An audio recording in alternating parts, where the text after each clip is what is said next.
What is going on, everybody? Happy Wednesday and welcome into another Fantasy Alarm MLB DFS Game Day Playbook live stream.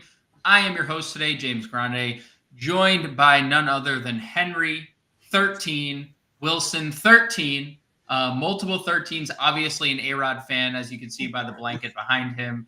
Henry, what's going on, brother? How you doing? I'm doing great, man. How about yourself? Doing well outside of what I just discussed with you. For all those that follow me on Twitter, I posted about it. Um, Paul Goldschmidt bit me in the butt a little bit on the early games with some props. But we will be moving on from that short goldfish memory, Henry, onto the 10-game main slate we have on tap for Wednesday. Pretty interesting main slate we have here. Definitely not as much weather as we had yesterday. Yeah. 2 games postponed, pushed to today. That we already saw those 2 games conclude.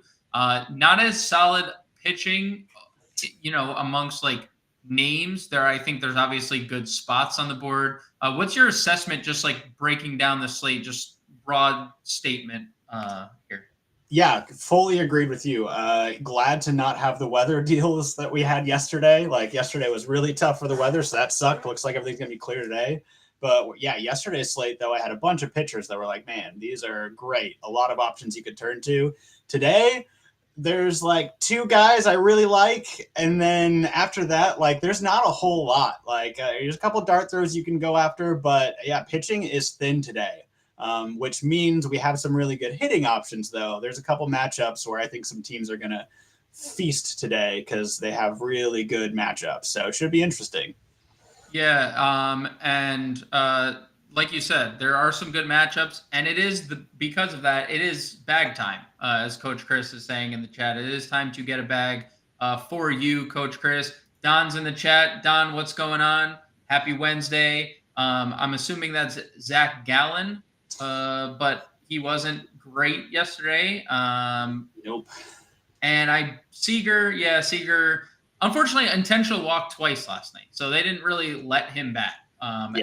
I was a Corey Seager sufferer with you as well there, Don. So we'll have a better day. Corey Seager once again hit a pretty good spot against a gas canning, as my dad jokes are flowing off early. I see everyone in the chat. We appreciate you guys for joining. We are going to get into our position by position breakdown right now. And we're going to start with the DraftKings slate. I have to pull that up first to start.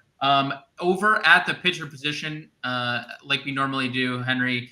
And I have a suspicion. I did read your playbook, but which you guys can find right now at fantasyalarm.com for all subscribers, all pro subscribers. I know the pitchers, but like prior to you releasing your playbook, that's where my mind went. And I suspect one of them here is in the 9K tier. Break down this top tier of pitching, and why is the answer Nick Pivetta? Yeah, Nick Pivetta is the clear favorite here at the 9K. I mean, he's coming off his best performance of the season, 10 strikeouts. He was flirting with a no-hitter against the Marlins, ends up 7 innings, only 1 hit, 10 Ks. Just a great performance. Obviously, it's the Marlins. They're terrible. But now he turns and faces the Oakland A's. So it's not like it gets any harder from here. And with the win potential he has against the Marlins, best strikeout potential of, I think, anybody on this slate, he's the clear guy for me. And I think these other 9K guys around him have some kind of tough matchups. Like, I don't really want to take Gavin Stone against the Phillies. Logan Webb going against Toronto, so they don't strike out a ton. Like, these are really tough matchups for some of these guys. Nick Pivetta just feels like the clear outlier here at the top. Yeah, and, you're not going to get him at an ownership discount. That's for sure. He is going to be highly rostered, and, we can be different elsewhere. I largely agree. I do like Logan Webb at home. Sure. Pitches at home, keeps the ball on the ground, doesn't allow home runs, and pitches. I mean, he is in the 7th plus in every game he starts. Like, I'm shocked when Logan Webb is not pitching in the 7th inning. Yeah. So that would be the only other name I'd get to. I feel the same about the 8K tier here, and I think this is where your second option is. And why is it Framber Valdez? Yeah, I mean, again, we just talked about how Pivetta just destroyed the Marlins because the Marlins have been terrible. and especially against left-handers. Over the last 2 months, they've been one of the worst teams against left-handeds, and they're actually striking out a lot too, like over 25% strikeout rate since June. So Framber, who's kind of been struggling a little bit, we get a discount because of that, though, because he's kind of had some rough performances. And his last couple, he's been kind of getting back on track and some tough matchups. So now that he gets the Marlins, who have been terrible, I just think for 8,300, that's way too much of a discount for a guy who's a really quality pitcher. And I think there's obviously great win potential with Houston facing the Marlins and not a good pitcher going on the other side. And I think he can definitely get some strikeouts today that have kind of eluded him recently. Yeah, I mean, they've eluded him this year in general. I mean, the strikeout rate is 4.5% lower than it's been each of the last 2 years. And the Marlins over the last month have been a team to strike out a lot. So that has not been the case against left-handed pitchers this whole entire year, but the strikeouts have been coming in bunches for the Marlins. I agree. Look for Framber to get back on track. We got some questions and some comments here. Don had Rangers in Seattle. Maybe the Cal Raleigh double dong didn't save your day. I'm sorry to hear that. Let's cash today, Don. I agree. What are your thoughts on Pivetta under 17.5 outs? I mean, I think we're both on more of the over here, just given we like Pivetta, but thoughts there on the under 17.5 outs, Henry? No, I don't really like it because obviously you look at his recent outings, he does have a couple that he's only gone 4 innings, but if he's not going 4, he's been going 7.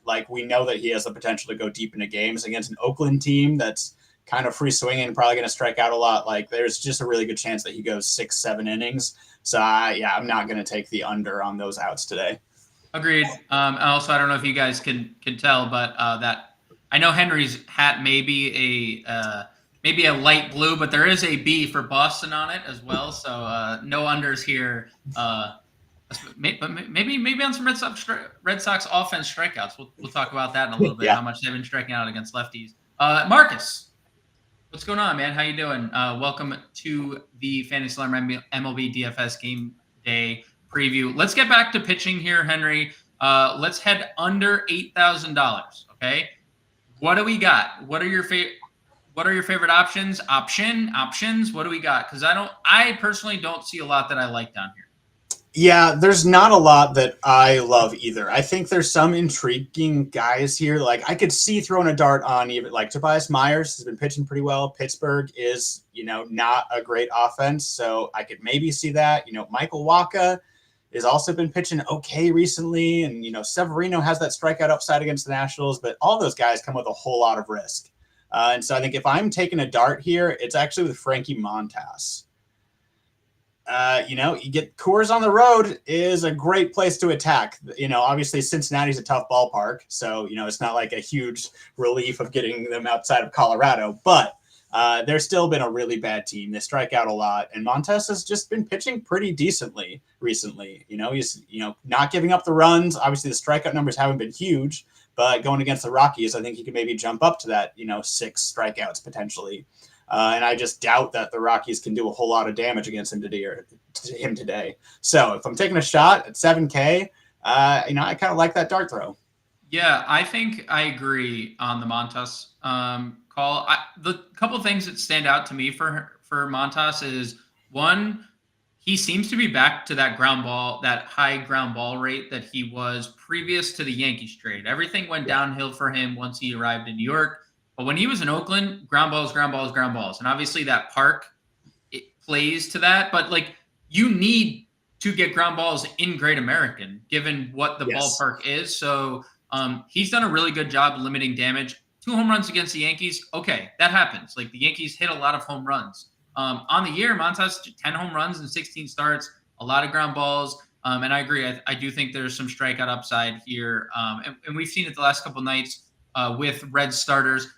Pre-rain delay, because obviously Nick Lodolo post-rain delay might have, been like, hey, coach, maybe I shouldn't have went back out there on the mound after a lengthy delay. But I digress. I agree on the Montas front. I also do agree on Tobias Myers, not Tobias Harris. For all those, I was called out I called him Tobias Harris, Detroit Piston, on the previous show, which I didn't even realize I did. But when ball is life, like that's going to happen sometimes, Henry. I do think Tobias Myers and not Harris is interesting. Pitched pretty well in Coors. Unfortunately, Coors happened. Not a big strikeout arm, but another guy who gets a decent amount of ground balls and pretty good matchup. Do we have the Pittsburgh lineup, right? Does it include O'Neill Cruz? Or has the Pittsburgh lineup not come out yet? I have not seen a Pittsburgh lineup yet, Okay. but I wouldn't be surprised if O'Neill Cruz is out of it because I know was dealing with, was it an illness? I don't think it was an injury. No, it was an injury. Okay. There was a hamstring, I believe, it was a hamstring injury. He did not play. He left the Monday game early, did not play Tuesday, and we have not gotten a Pirates lineup yet. And I assume it's directly correlated to O'Neill Cruz because this would probably be around the time we'd get it. So I do think it's worth mentioning. If there's no O'Neill Cruz, obviously Tobias Myers is a little bit juicier of a play. Anything else worth taking a dart? I want to ask you this because John asked me this on the preview show, and I want to revisit this. I understand why we wouldn't want to play JP Sears. I also recognize when you look at what the Red Sox have done against left-handed pitching over the last 2 weeks, they have a 37% strikeout rate, and that is a real number. Like 37% of their outs are coming by way of strikeout, and that is an alarming number. Is there any merit to getting to Sears at 6,500 because the strikeout appeal here? Not that Sears has been a big strikeout guy himself this year, but like Boston is a heavy lefty lineup, and when they go to that righty lineup, like outside of Refsnyder and Tyler O'Neill, there's not a lot of like punch from the right side. What is your take on JP Sears tonight?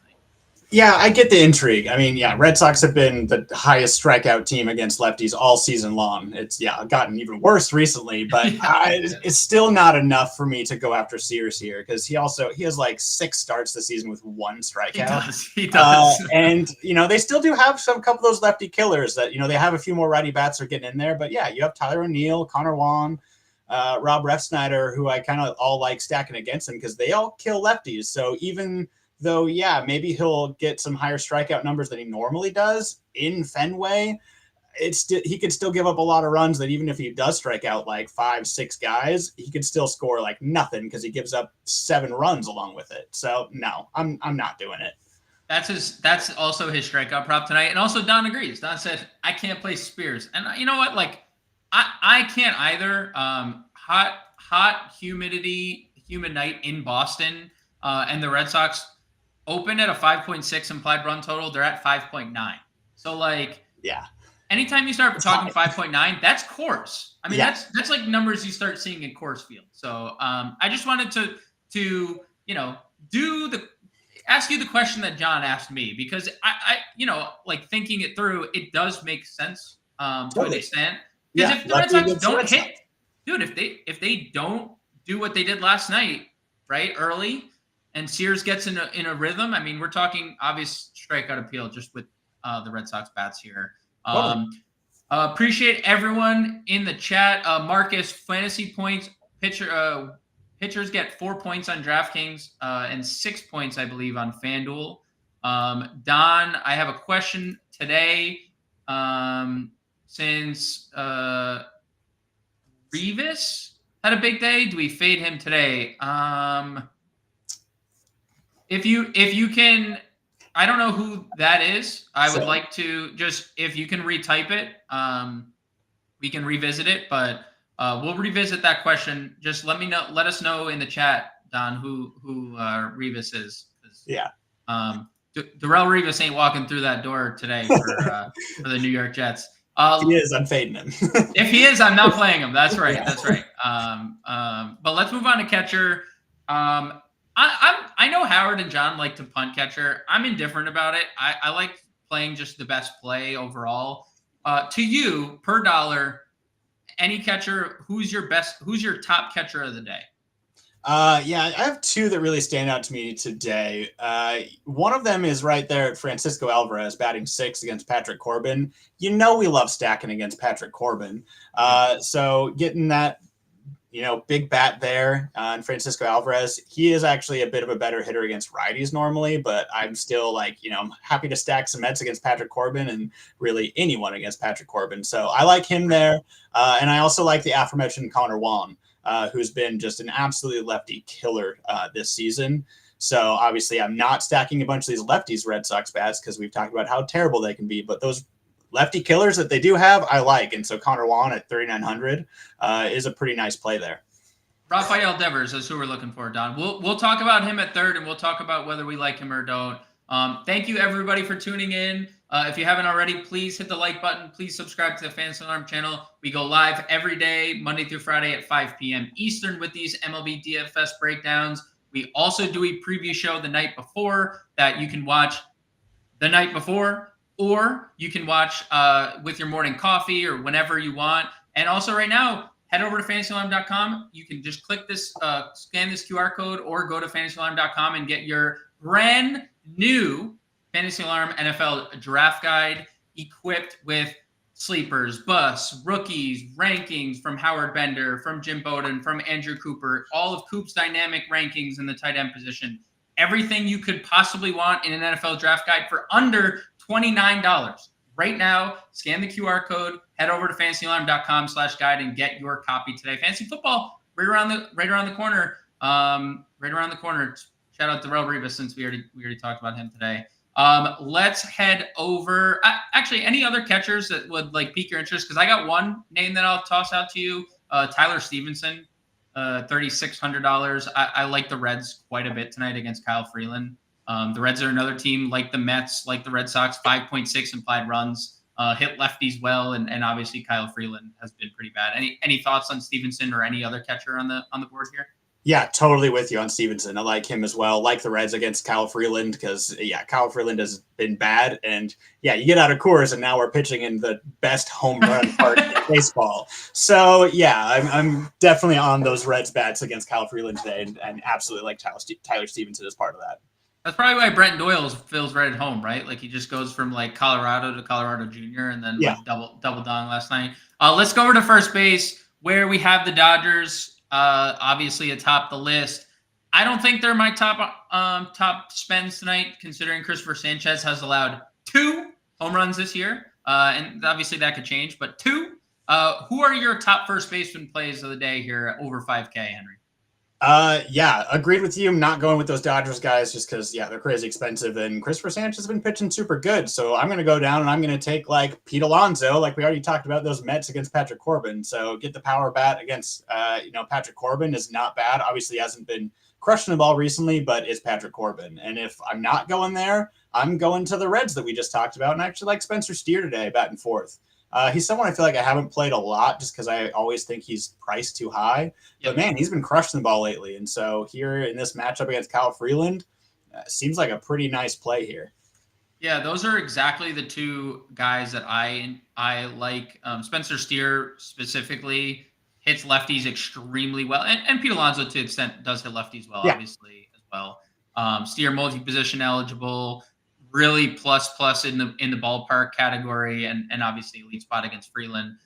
Shout out to Michael Rojas. I do like Christian Walker as well. This could be a tough spot for Morton. If Morton can't throw strikes, he's in trouble. And we know that's been a problem for him. So I agree. Walker's actually been better for a notorious lefty killer. He's been great against righties specifically this year. Yeah. He's been crushing the ball. Not going to try to talk you out of playing Christian Walker today either. Talk me into playing someone in the 4K tier or a couple of players. Who do we like here in the 4K tier at first base? I think down here you can, if you want to pivot to different guys on the same teams we talked about, you can go to JD Martinez instead of Pete Alonso.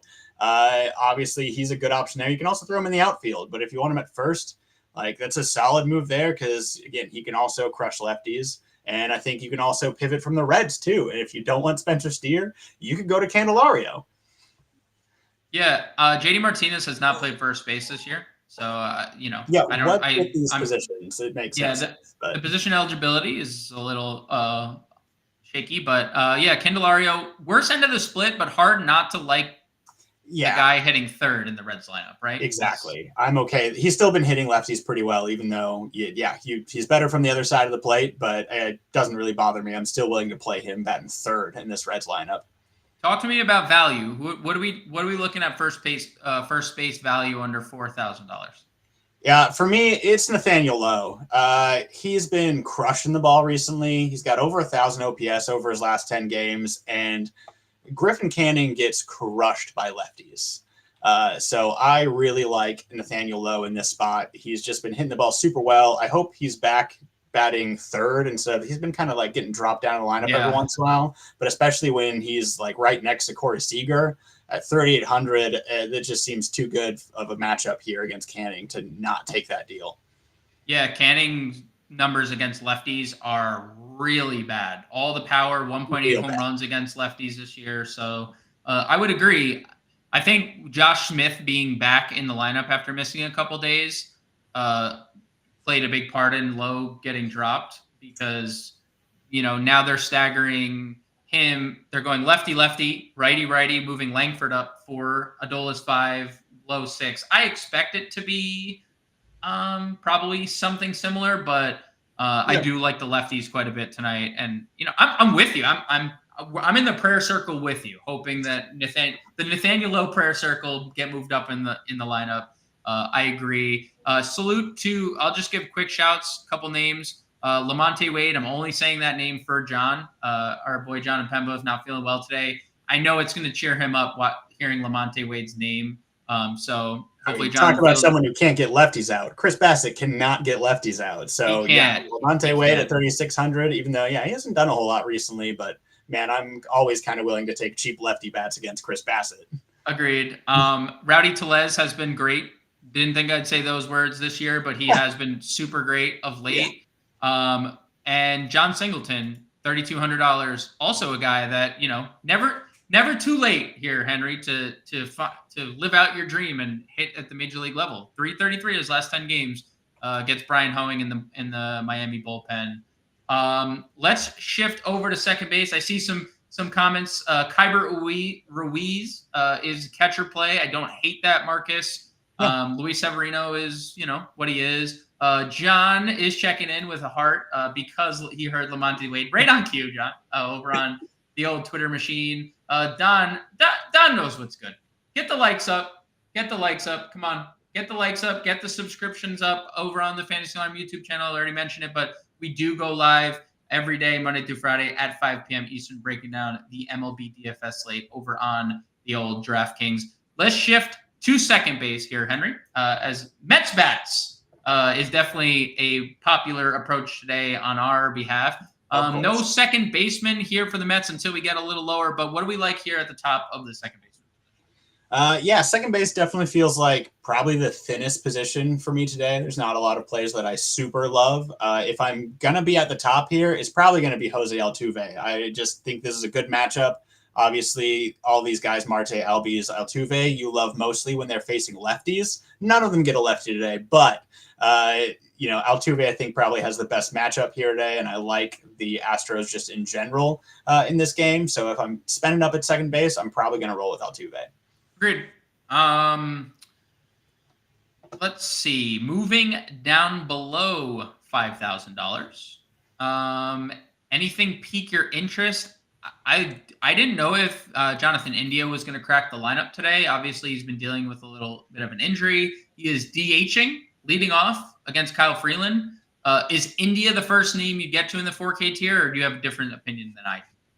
No, it is India. Yeah, I was worried he wasn't going to be in the lineup because, he was removed, had a little bit of a knee thing. So I thought maybe he wouldn't be in there today.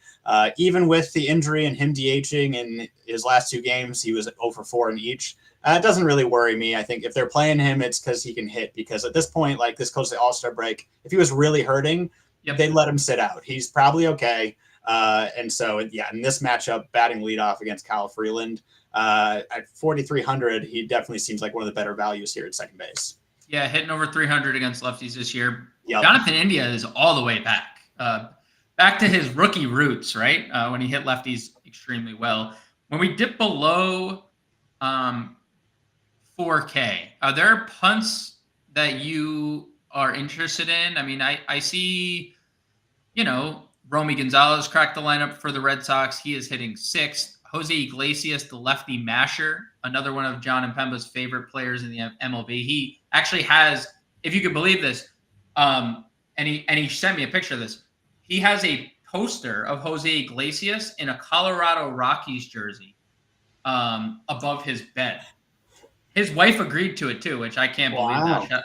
Yeah, I don't know what he was thinking. I think he first had a Red Sox Jose Iglesias poster up there, but he was so happy when he went to the Rockies that he put it up there. Any interest in any of these like 3K punts at second base?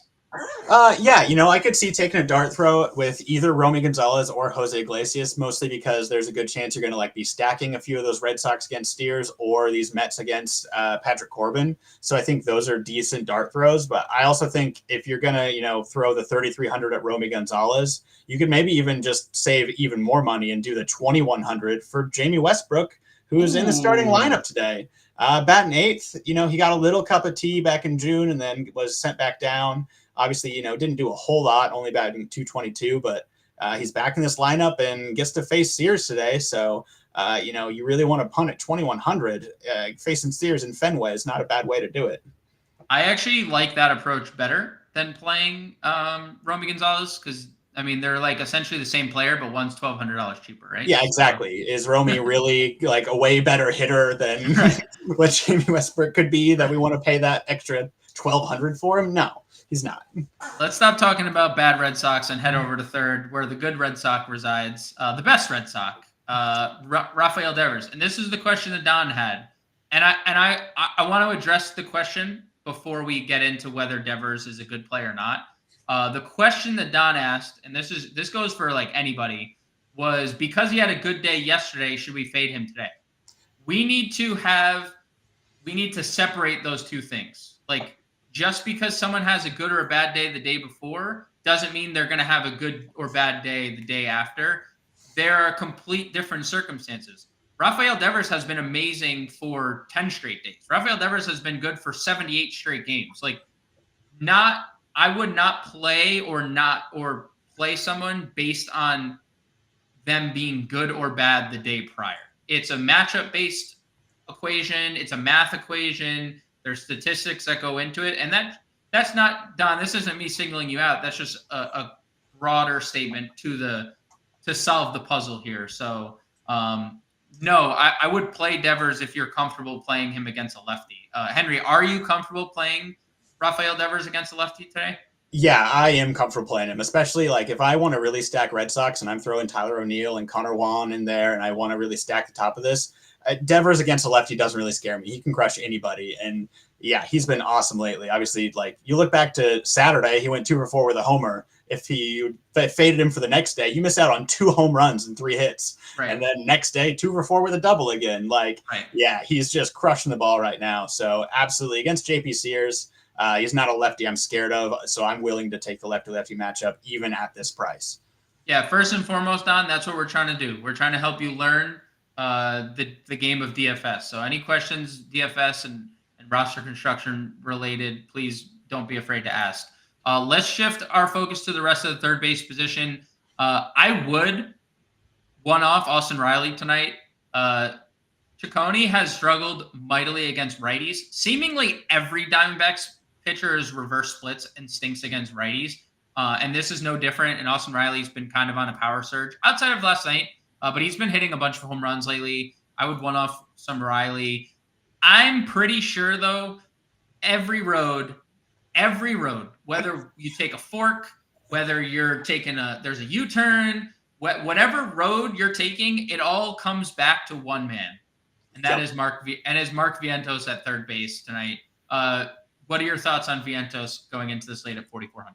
No, you're 100% right. And that's like the main reason I'm probably not going to have Austin Riley or Rafael Devers is because when I can go even cheaper for Mark Vientos, like, look, we've talked about the Mets. We're probably going to stack a couple Mets in a lot of lineups against Patrick Corbin. But even if you are getting no other Mets in your lineup, you should probably put Mark Vientos in it because this guy demolishes lefties. He's got over 1,000 OPS against lefties this season. So 4,400 facing one of the worst left-handed pitchers in the entire league. Like, yeah, Mark Vientos needs to be starting for you at third base most likely. Yeah, he leads them in OPS. He leads them in ISO. He leads them in WOBA. He leads them in basically every offensive category against left-handed pitching. Yeah. And if he ever does that against righties, he's going to be Aaron Judge. So, I mean, yeah, Vientos at 44. The price tag it's not something we've seen yet this year. I think once, maybe. We've only seen him for like a week over 4K, but I'm not scared off by a $4,400 Mark Vientos when you have a lefty. I have a Red Sox and Phillies mismatch throughout my lineup. Good or bad idea? What's your thoughts there, Henry? Yeah, I like it. I think if you've got the right guys, I like especially the Red Sox. The Phillies, obviously, Gavin Stone's a pretty good pitcher, but I'm not like afraid of him either. So I'm okay taking a couple of those Phillies bats today as well. They're not necessarily a team I'm super targeting today, but I don't think it's a terrible idea to throw some Phillies in there. They're a good offense.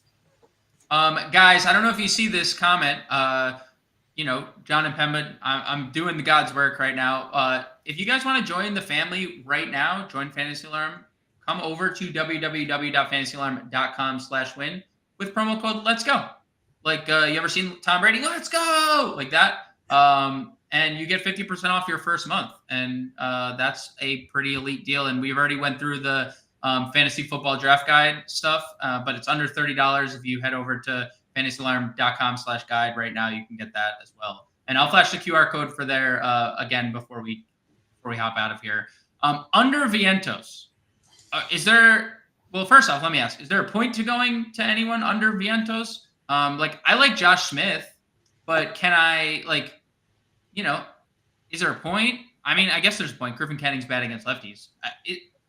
What are your thoughts under Vientos? What are your thoughts under Vientos?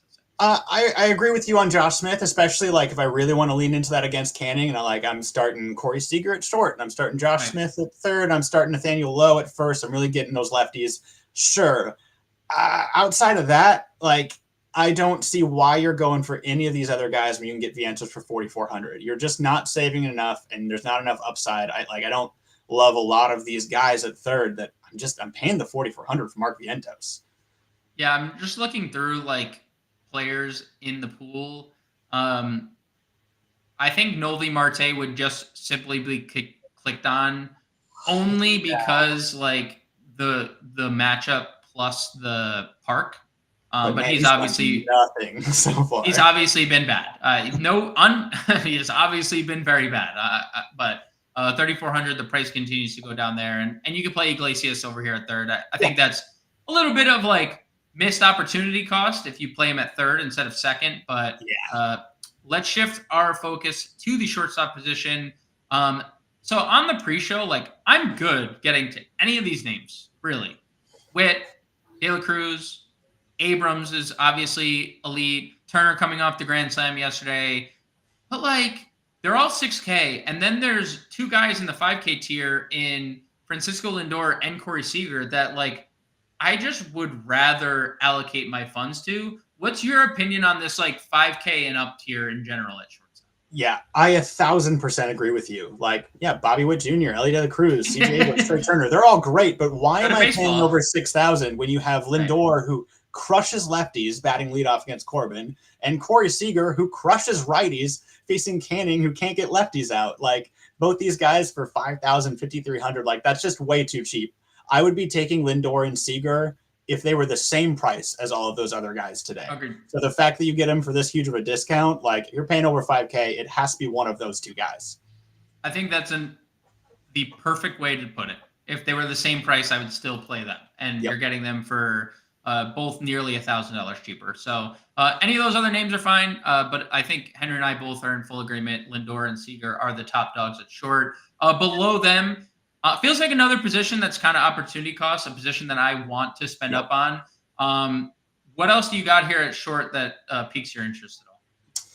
Yeah, I'm in agreement with you. I think there's guys that are fine here. You can take a shot on a Jeremy Pena, like sit down Rafaela, batting ninth. It seems like paying quite a bit for someone batting ninth, but again, it's against Sears, so he's been hitting pretty well lately. Had some power. I could see going for it, but again, this isn't enough of a discount when I have to pay only $1,000 more to get Corey Seager. Yeah, I really have a hard time seeing many lineups I build that I'm not paying up at shortstop for one of those guys because this middle and lower tier of shortstop I agree. It feels like lost opportunity cost. There's spend down options in other positions that I'm wanting to take those top guys. You don't want to play Brandon Crawford? How dare you? No, absolutely not. Please do not play Brandon Crawford, even though he's 2,100. That seems like a terrible idea. Danny, we will get to your lineup question at the end of this because we're going to get to the outfield right now, and we will tell you who our favorite outfielders are. Starting at the top of the position, we have two names over 6K, Shohei Ohtani, as we already mentioned, Christian Yelich in an interesting spot overall, the Brewers, I think, with Martin Perez on the other side of this equation. What is your take on the 5K tier in general? I mean, obviously, it's hard to be like, no, I don't want to play so-and-so, but who are a couple of the guys that you prefer and that stand out to you? Yeah, a couple of guys that really stick out to me. Obviously, I think Jordan Alvarez here in this matchup, batting third, is someone, I really like. I think he should probably be more like 6K. And outside of him, I'm really leaning back to these stacks that we've kind of been going for, these teams I like. We talked about the Red Sox and the Mets, especially. Tyler O'Neill here against JP Sears, another one of those guys that crushes lefties. So that's a big bat for them today. And I also, like turning back to the Mets too, and Brandon Nimmo. Obviously, this is a lefty-lefty matchup. With Brandon Nimmo, it doesn't really matter. He kind of hits both sides super well, and he's just been on fire recently. So I kind of like throwing him in there with some of my Mets bats also. Dude, Brandon Nimmo. Salute to Brandon Nimmo. Could not stay healthy. The 1 year he did, or a couple of years he's been really good. But he has been amazing this year. I don't know if you saw the report. He's jockeying the Mets front office to trade to be buyers at the trade deadline. Sorry, I just started smelling pizza in my house and I couldn't focus. Oh man. Oh God, pizza. Salute to my wife who's making pizza right there in the kitchen. Let's head down the rest of the position under 5K. We mentioned Spencer Steer. Actually, you know what? If I'm playing anyone in Oakland today, I'm not gonna gloss over how good Brent Rooker has been. I'm just gonna say it. He has been amazing. 1 year wonder. Psych. Brent Rooker has been incredible. Way better than last year even. So that'd be the one Oakland guy. I don't want to just pass by him. What about in the 4K tier, Henry? What do you think? Yeah, I think there's some intriguing guys here. Obviously, we've already talked about JD Martinez. You can kind of gloss over him. This mid 4Ks, there's not a lot that super jumps out to me. Obviously, Jock Peterson's facing the righty, but I don't know if I really want to attack Morton. Adolis Garcia, you could maybe include in a Ranger stack because he seems like maybe he's starting to heat up again. But again, I'm more interested in the lefties against the Rangers, so I don't know if I want to go there. I think there's more intriguing names as you would get a bit lower to the 4K and under, actually.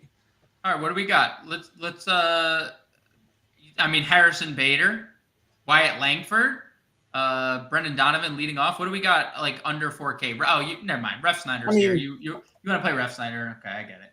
Yeah, I get it. He's facing a lefty. Look, you don't touch him if he's facing a righty most of the time, but when he's facing a lefty, that's the only thing this guy does. He hits lefties well.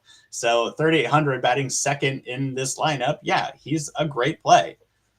Yeah, I think my one worry, I would say, with a Ref Snyder and him hitting second is that Boston gets Sears out at some point, 5th, 6th inning, and they come back with Weiler Abreu, or they come back with David Hamilton, or whoever is not in the lineup tonight to pinch hit. That would be my one concern with Ref Snyder. But I'm not disagreeing that he couldn't get it done early because I think he can. He has never had a problem with the bat. He just has never been able to play the field. So yeah, definitely a pinch hit concern there if they go away from definitely. Sears. What Also, about Michael Conforto there, also at 3,900 okay? against Bassett. We already talked about, lefty bats here against Bassett. I'm happy to take. So 3,900 for Conforto, who you look at that last 10 games, over 1,000 OPS. So I think that's a pretty decent go-to as well.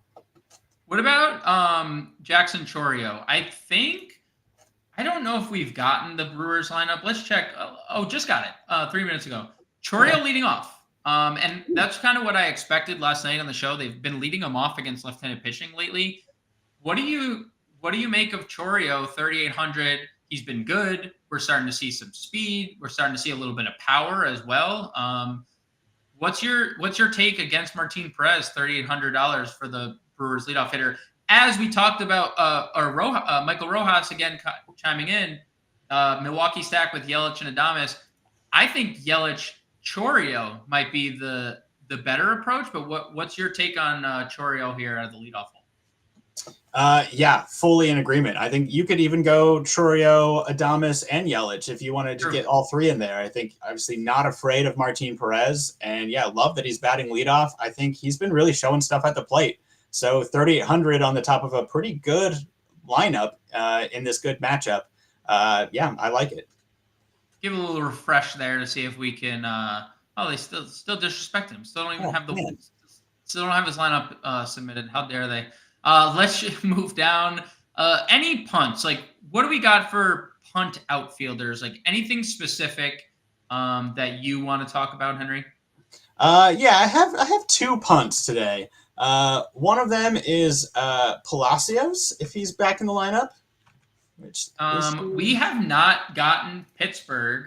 Let's see. Nope, have not gotten Pittsburgh yet. Sorry, I thought that was going to be a lineup update. It was a Martin Maldonado home run update, which we all expect to come every obviously day. Makes sense. Still have not gotten the Pittsburgh lineup, and that's still clearly tied to O'Neal Cruz. So we do not have a Pittsburgh lineup, but he did lead off yesterday. Exactly. He also did homer. Yeah, so if he's leading off again, like he's homered in back-to-back games, so I don't mind especially if he's leading off, get the lefty-righty matchup here, back-to-back homer games. I kind of like that as a punt play. And I also think you could go back to Reese Hind. Yep, that was the one right there. Yep, we already talked about the Reds, and man, we went back to him yesterday, and he gets 3 hits. He's that single short of the cycle. So yeah, obviously he's not going to keep doing this. This is absurd. But for 2,500 in a great matchup here against Kyle Freeland, why would he not keep this up? Right. I think you're right in terms of long-term stability. It's like Jose Miranda was not going to get a hit every at bat that he had the rest of the year. No. But while Jose Miranda was going great, well, why not? And right now, it's another great matchup for the Reds and Hines. 2,500's probably a little bit too cheap. Now, I don't love the 8th position in the lineup, but beggars can't be choosers. He's been great, and he's been I want to just throw this out there. I had messaged or tweeted at the DraftKings support team to get Austin Slater's team switched, and they tweeted back, and they did. They switched. They added Austin Slater to the Reds players pool. He is in the lineup for Cincinnati tonight. He has notoriously been good against lefties. Obviously, he's been kind of bad. He's also hitting lefties well this year. Any thoughts on Slater at 2,800 hitting 6 tonight in his Reds debut? Yeah, absolutely. Again, we're talking 2,800. So the price is so low that absolutely willing to take a shot here. And especially against Freeland, I mean, you could stack up a few of these Reds bats that are super cheap against Kyle Freeland because they could potentially score a lot of runs there in Cincinnati today. So yeah, 2,800 for Slater, 2,500 for Hines. If you want to go multiple, all of a sudden, these other positions that we don't want to spend down at that we talked about, like shortstop, third base, you get a couple of these guys, and all of a sudden, you can do that really easily. Yep. All right, let's go build the lineup. Actually, before we do, let's review Danny Finn's fan. Salute to the Dolphins. Let's review his lineup. Christopher Sanchez. I'm assuming that's Martin Perez as well. Connor Wong, Alec Boehm, Bryson Stott. This is his Red Sox stack with a Otani one-off. What do you think here, Henry? Yeah, it's not my favorite. I don't hate it, but Perez scares me. Christopher Sanchez has been pitching really well, obviously, but against the Dodgers, like, he doesn't have high strikeout stuff. I think there's just other pitchers I like better. But the lineup I think is solid. Those Phillies guys that you have in there are decent. But your lefties in there, like Yoshida, maybe you don't need the lefty here against Sears because he could struggle. You could probably switch him for someone else. But I don't know. I think you're getting there. There's just a couple plays that aren't my favorite, but it's still not bad. Yeah, 12 of the 13 home runs JP Sears has given up this year have been to the righty variety. So I would say Yoshida's not my favorite. But he's heating up and yeah, he is. Masataka Yoshida can definitely hit. Before we build, Henry, I'm just going to shout it out one more time. Make sure you guys head over to fantasyalarm.com/guide or scan the QR code on your screen right now for your copy of the Fantasy Football Draft Guide. Your fantasy football drafts are right around the corner, so there's no point in waiting anymore. You can get this draft guide today for less than $30. It comes with sleepers. It comes with busts. It comes with rookies, rankings, everything included from Howard Bender, Andrew Cooper, Jonathan Impemba, Jim Bowden. Everybody on the staff has played a big part in this amazing draft guide that we're all very, very proud of. So head over to fantasyalarm.com/guide to get your copy now, or scan the QR code on the screen right now as well. Henry, you ready to build this lineup for the folks at home before we get out of here? Yeah, let's do it. All right, let's start on the mound, and then we can just bounce off wherever we want to go after that. I'm assuming you and I are in lockstep here, Pivetta, Framber, and we just figure it out from there. Yeah, you would have had to talk me into someone else if you weren't going Pivetta Valdez. Like, that's just a clear favorite too today. I agree. Do we want the reason I said bounce around? I figured both of us would just plug Rhys Hines. I feel like that's clear cut value number one, and then that's just going to open the doors up for kind of everything else, right? Yeah, agreed. I think you could probably go in and just plug in Vientos too. I don't think there's a world that we don't play Vientos. Nope, I fully agree. Let's go to shortstop next because I think this is maybe a position that we're going to spend up on and we want to see money afterwards.